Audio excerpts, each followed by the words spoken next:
Hello friends, இன்றைக்கி நம்ம கிச்சனில் உருளைக்கிழங்கு பணியாரம் தான் செய்ய போகிறோம். இது ரொம்ப டேஸ்ட்டாக இருக்கும். அது எப்படி செய்யுதுன்னு பார்க்கலாம். அதுக்கு முன்னாடி நீங்கள் இன்னும் என் சேனலை சப்ஸ்கிரைப் பண்ணலைன்னா சப்ஸ்கிரைப் பண்ணுங்கள். பக்கத்தில் இருக்கிற பெல் ஐக்கானே கிளிக் பண்ணிக்கோங்க. அப்போ தான் இனிமேல் போகிற வீடியோஸ் எல்லாம் நீங்கள் பார்க்க முடியும். இந்த வீடியோ பிடிச்சிருந்தால் லைக் பண்ணுங்கள், ஷேர் பண்ணுங்கள், கமெண்ட் பண்ணுங்கள் ஃப்ரெண்ட்ஸ். வாங்க இப்போ எப்படி செய்யுதுன்னு பார்க்கலாம். ஒரு பேன் வச்சுருக்கேன், ஒரு 3 ஸ்பூன் ஆயில் சேர்த்துருக்கேன்.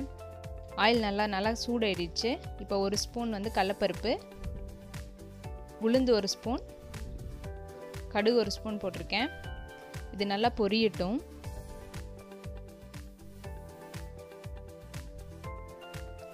இப்போ எல்லாம் பொரிஞ்சிருச்சு பாருங்கள்.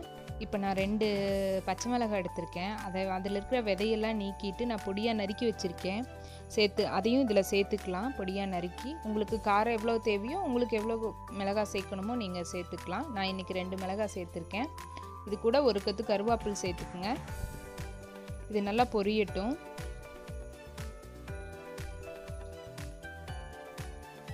நான் ஒரு பெரிய வெங்காயம் பொடியாக நறுக்கி வச்சுருக்கேன். அதையும் இதில் சேர்த்துக்கலாம். சேர்த்து நல்லா வணக்கிக்கலாம்.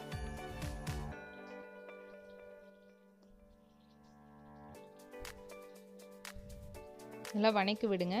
சீக்கிரமாக ஒரு வெங்காயம் எல்லாம் வணங்கினா லைட்டாக உப்பு சேர்த்திங்கன்னா, ரொம்ப சேர்த்த வேண்டியதில்லை, சும்மா ஒரு பிஞ்ச் உப்பு சேர்த்திங்கன்னா சீக்கிரமாகவே வணங்கிடும். பாருங்கள், இந்த அளவுக்கு வணங்கிடுச்சு.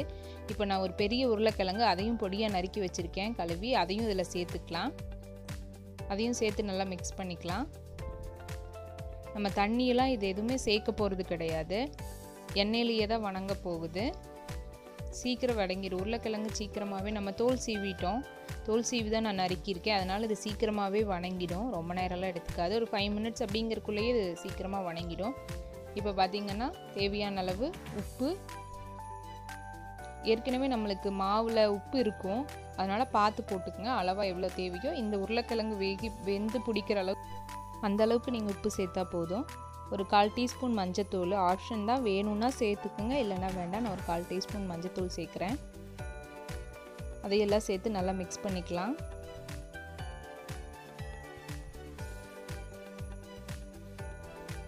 நல்லா உப்பு இதெல்லாம் எல்லாம் கலங்குற இடத்துலேயே கலக்கி விட்டு நம்ம இது ஒரு 5 மினிட்ஸ் மூடி வைக்கலாம். சிம்மில் வச்சிடலாம். ஸ்டவ்வை சிம்மில் வச்சுட்டு நம்ம ஒரு 5 மினிட்ஸ் மூடி வைக்கலாம். அதுலேயே வெந்துடும். 5 மினிட்ஸ் ஆயிடுச்சு ஃப்ரெண்ட்ஸ். பாருங்கள், இந்த அளவுக்கு வெந்துருச்சு, வணங்கிடுச்சு. நல்லாவே தெரியுது பாருங்கள். இந்த அளவுக்கு வந்தால் போதும். இப்போ நம்ம மாவில் மிக்ஸ் பண்ணிக்கலாம். இதை நான் இட்லி மாவு எடுத்து வச்சுருக்கேன். இப்போ எதுக்கு நம்ம இதில் உருளைக்கிழங்கு சேர்க்குறோம் அப்படின்னு சொன்னால், கொஞ்சம் மாவு புளிச்சிருந்துச்சுன்னா உருளைக்கிழங்கு சேர்த்திங்கன்னா ரொம்ப டேஸ்ட்டாக இருக்கும். பனியாரம் புளிச்ச மாவில் ஊற்றுவாங்க, ரொம்ப புளிச்சாலும் நல்லா இருக்காது. ஓரளவுக்கு புளிச்சு நம்ம உருளைக்கிழங்கோடு சேர்த்து சாப்பிட்டா ரொம்ப சூப்பராக இருக்கும். அதே இந்த மாதிரி வணக்கி சேர்த்தா நல்லாயிருக்கும். நம்ம முட்டையெல்லாம் சேர்ப்போம் கொஞ்சம் புளிச்சு, அந்த மாதிரி நம்ம இதை உருளைக்கிழங்கையும் சேர்த்துக்கலாம். ரொம்ப டேஸ்ட்டாக இருக்கும். இப்போ பாருங்கள், இதில் மிக்ஸ் பண்ணியாச்சு. மாவில் நம்ம இன்னும் போய் பனியாரம் ஊற்ற வேண்டியதான். ஒரு கொத்து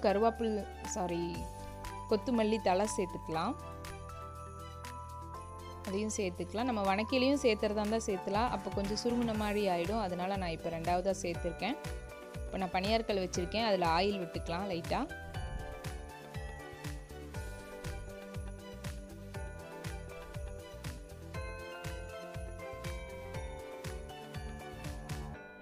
கல் நல்லா காஞ்சிருச்சு, பனியாரக்கல். இப்போ இதில் நம்ம மாவை விட்டுக்கலாம். பனியாரம்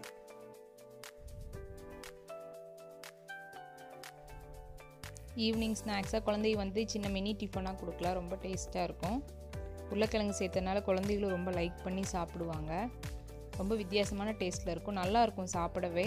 ரொம்ப சாஃப்டாகவும் இருக்கும் பனியாரம். ரொம்ப இதெல்லாம் இருக்காது, ரொம்ப சாஃப்டாக இருக்கும். அந்த குழியில் முக்கால்வாசிக்கு ஊற்றினா போதும், கொஞ்சம் அது உப்பி வரும். நம்ம நிறைய ஊற்ற வேண்டிய பாருங்கள். இப்போவே நான் ஊற்றுனதையுமே முக்கால்வாசிக்கு ஊற்றினாலே அது நல்லா உப்பி வந்துடும். ஒரு 2 மினிட்ஸ் வேகட்டும். உருளைக்கிழங்கெல்லாம் ஏற்கனவே வெந்திருக்கு, அதனால் அதெல்லாம் ஒன்றும் பிரச்சனை இல்லை. நம்ம அதை அப்படியே திருப்பி போட்டுக்கலாம். ஒரு 2 மினிட்ஸ் வெந்தால் போதும். திருப்பி ஒரு 2 மினிட்ஸ் வெந்ததுன்னா ஈஸியாக சீக்கிரமாகவே வெந்துடும். பனியாரம் ரெடி ஆகிடும்.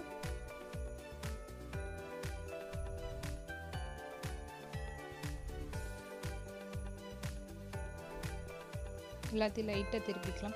நம்ம ஸ்பூனெல்லாம் அந்த மாதிரி வச்சு திருப்பணும் அப்படின்னு சொன்னோம்னா நான்ஸ்டிக் பூரா இதாகும். லைட்டாக இந்த மாதிரி திருப்பினீங்கனாலே போதும். பாருங்கள், இப்போ எல்லாம் திருப்பியாச்சு. திருப்பின வரைக்கும் ஒரு 2 மினிட்ஸ் வேகட்டும். வெந்துருச்சு ஃப்ரெண்ட்ஸ். 2 மினிட்ஸ் ஆகிடுச்சு. பாருங்கள், இப்போ நல்லா வெந்திருக்கும்.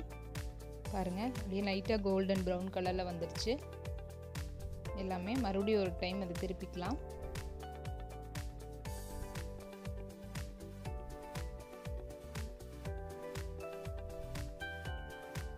அவ்வளோதான். ஒரு நம்ம ரவுண்டு திருப்பி வரக்குள்ளே மற்றதெல்லாமே கொஞ்சம் இதாகிடும். இப்போ நம்ம எடுத்துக்கலாம்.